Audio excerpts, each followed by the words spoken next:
Basically یہ topic choose کرنے کا مقصد یہ تھا کہ سر ہمیں ڈسکرائب کریں کہ ڈاکٹر علامہ اقبال اور سائیکالوجی کے درمیان میں کیا لنک ہے. جیسا کہ آپ سب کو پتہ ہے کہ سائیکالوجی انسانی نفسیات کے مطابق اسٹڈی کرتی ہے. تو آج ہم سر سے سیکھیں گے کہ ڈاکٹر علامہ اقبال انسانی نفسیات یا پھر انسان کے جو رویے ہوتے ہیں ان کے بارے میں کیا کہتے ہیں.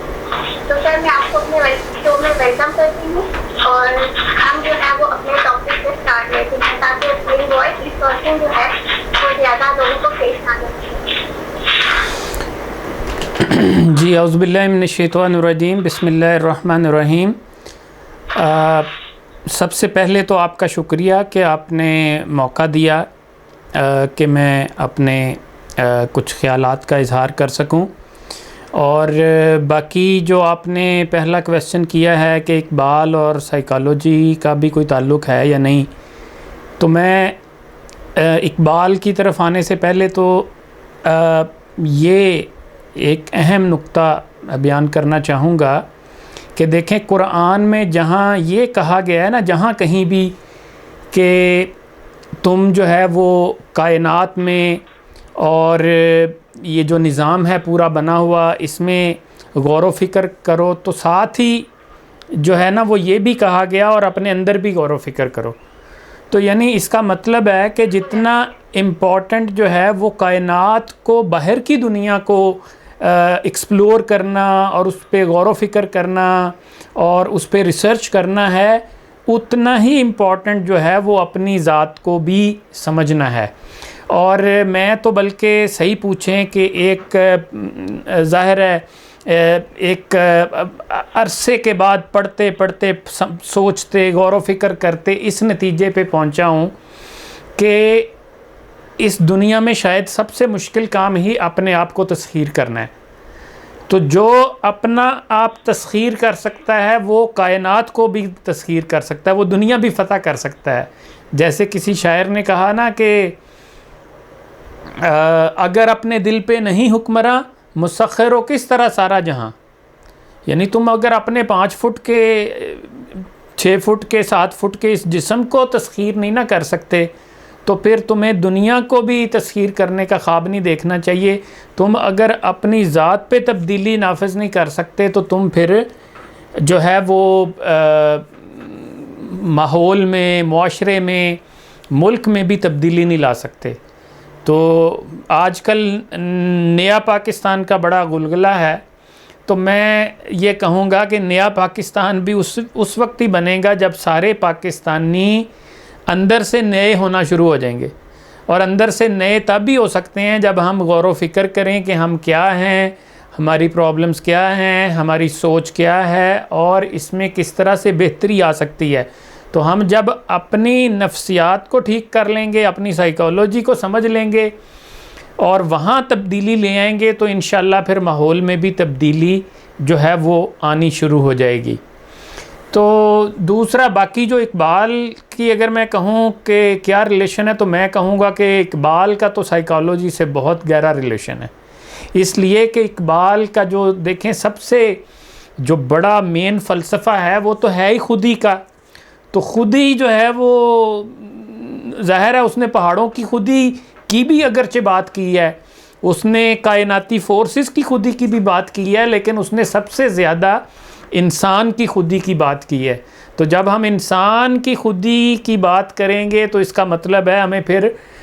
سمجھنا پڑے گا کہ ہماری نفسیات کیا ہے، ہم کیسے سوچتے ہیں، ہم غور و فکر کیسے کر سکتے ہیں، ہم اپنے آپ کے اوپر کنٹرول کیسے کر سکتے ہیں، ہم اپنے اندر فقر کی صلاحیت کیسے پیدا کر سکتے ہیں، ہم اپنی خودی کو بلند کیسے کر سکتے ہیں، ہمارے اندر عشق کی جو طاقت ہے وہ کہاں ہے، وہ اس عشق کو کیسے جو ہے وہ چنگاری لگائی جا سکتی ہے، کیسے وہ آگ بنے گی، کیسے وہ شعلہ بھڑکے گا. تو یہ جو ساری چیزیں ہیں جب ہم ان کو ایکسپلور کرنے کے سفر پہ نکلیں گے تو پھر ظاہر ہے اس کا مطلب ہے کہ ہمیں پھر سائیکالوجی بھی پہلی سطح پہ بلکہ پڑھنی پڑے گی، غور و فکر کرنا پڑے گا، اس کے اسرار و رموز کو سمجھنا پڑے گا، اس کی الف بے کم از کم ہمیں جاننی پڑے گی. جی تو اب آگے چلتے ہیں. میرا خیال آپ کے پاس اگر کوئی کویسچن ہو تو بتائیں. ایسے میرا سوال ہے کہ ایک اسٹوڈنٹ ہے جو سائیکالوجی کے فیلڈ سے ہے,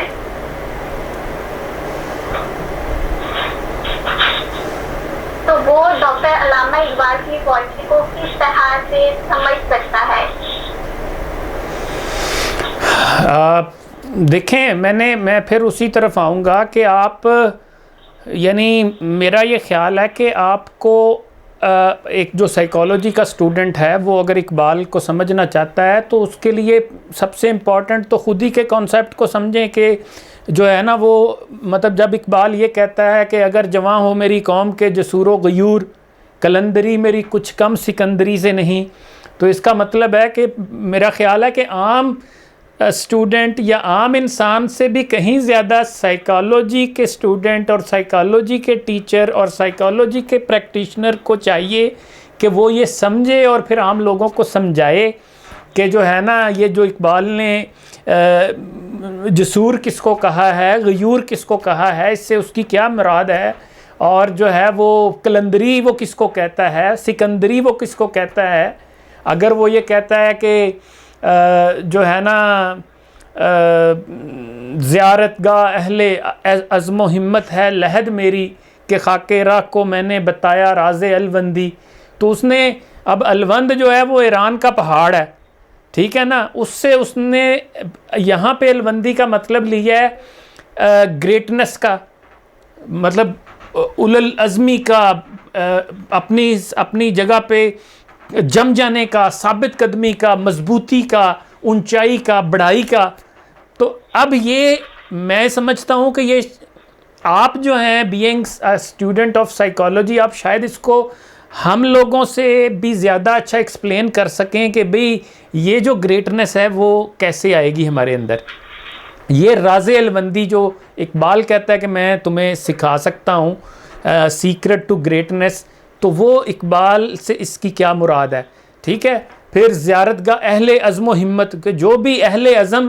کون ہوں گے, جو ظاہر ہے کوئی جو فیصلہ کریں, جو جیسے قرآن کہتا ہے کہ جب تم کوئی فیصلہ کر لو تو اس پر پھر ڈٹ جاؤ یا اس پر جو ہے نا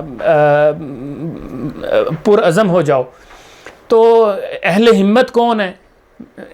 جو ہے نا وہ ہمت کرنے والے کون ہیں.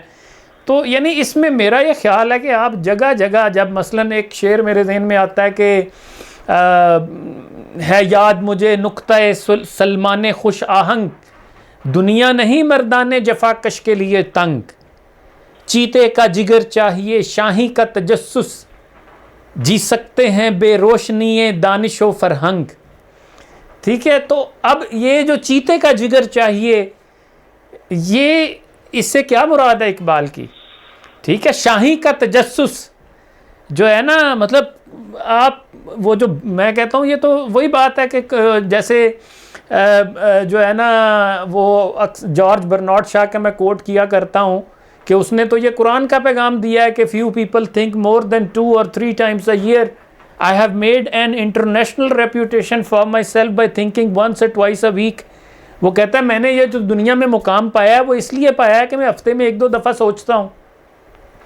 تو میں کہتا ہوں یہ قرآن کا پیغام دیا کہ تفکر کیوں نہیں کرتے, تدبر کیوں نہیں کرتے, غور و فکر کیوں نہیں کرتے, عقل والوں کے لیے بڑی نشانیاں ہیں, سوچتے کیوں نہیں ہو ہیں. جیسے ایک سائنٹسٹ نے کہا کہ قرآن کی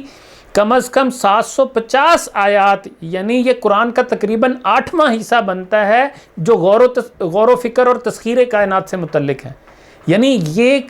ریسرچ جو ہے وہ اتنی امپورٹنٹ ہے, اور ہمارا حال یہ ہے کہ ہم نے ریسرچ بالکل ہی چھوڑ دی. اور اس پہ بھی پھر اقبال نے رونا رویا کہ آتی ہے دم صبح صدا عرش بری سے, کھویا گیا کس طرح تیرا جوہر ادراک, کس طرح ہوا کن تیرا نشتر تحقیق, ہوتے نہیں کیوں تجھ سے ستاروں کے جگر چاک, تو ظاہر و باطن کی خلافت کا سزاوار, کیا شعلہ بھی ہوتا ہے غلام میں خس و خشاک, تو خود آگ کا شعلہ ہے اور تو بھوسے کے ڈھیر کا غلام بنا ہوا ہے. یعنی یہاں پہ میں ہی سمجھتا ہوں کہ یہ سائیکالوجسٹ ہمیں بتائے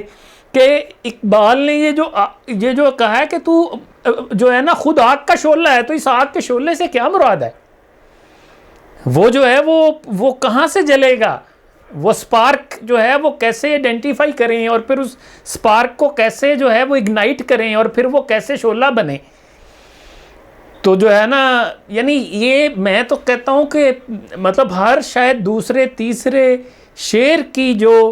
جو ہے وہ ایک سائیکالوجی ہے اور اس کو سمجھنے کی ضرورت ہے اور آج کے نوجوان کو خاص طور پہ بتانے کی ضرورت ہے.